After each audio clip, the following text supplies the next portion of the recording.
Republican presidential candidates didn't hold back during the debate tonight, the third time they faced off on a national stage. Like the previous showdowns, Donald Trump was not there. Instead, the former president held his own rally tonight.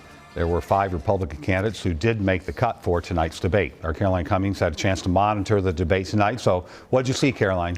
Well, Trump is still far and away the front runner at this point, but tonight the candidates looking to beat him for the nomination fought hard to make their mark on the Republican electorate and peel away some of his supporters. It was a wide-ranging discussion from pressing issues abroad to those that hit right at home.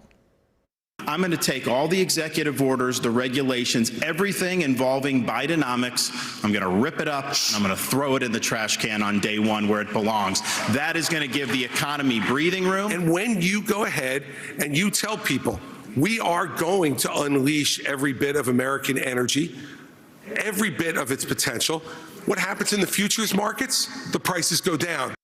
Kitchen table issues often motivate voters, and what they're putting on that table is still stubbornly high at the grocery store. Just how important is this? Well, 92% of GOP voters say they want to hear those plans to cool inflation, and an abortion ban, you see, is less important to them.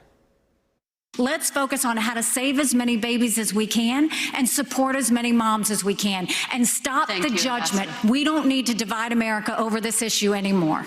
President Trump won Ohio by 8 points in 2020, and a constitutional amendment there protecting abortion rights won by 13 points last night. That will loom large into next year as Democrats try to make abortion access a defining issue again in 2024. He should explain why he racked up so much debt. He should explain why he didn't drain the swamp. And he said Republicans were going to get tired of winning. Well, we saw last night, I'm sick of Republicans losing. We need a president and a candidate who will actually help our base solidify and attract independent voters into our party. Anybody who's going to be spending the next year and a half of their life focusing on keeping themselves out of jail and courtrooms cannot lead this party or this country. President Trump skipped the debate for that rally close by. There aren't any clear signs, though, of his strong support among Republicans diminishing yet, despite all these debates.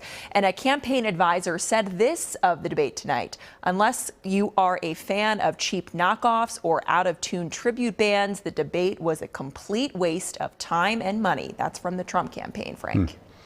We should, speaking of the Trump campaign, mention they won a big legal victory in Minnesota today. That's right. The state Supreme Court here denied a push to keep Trump off next spring's primary ballot in Minnesota, but they left the door open to a future challenge over the November presidential election should he be the nominee. Critics had argued that the U.S. Constitution's insurrection clause should ban the former president from running for office again.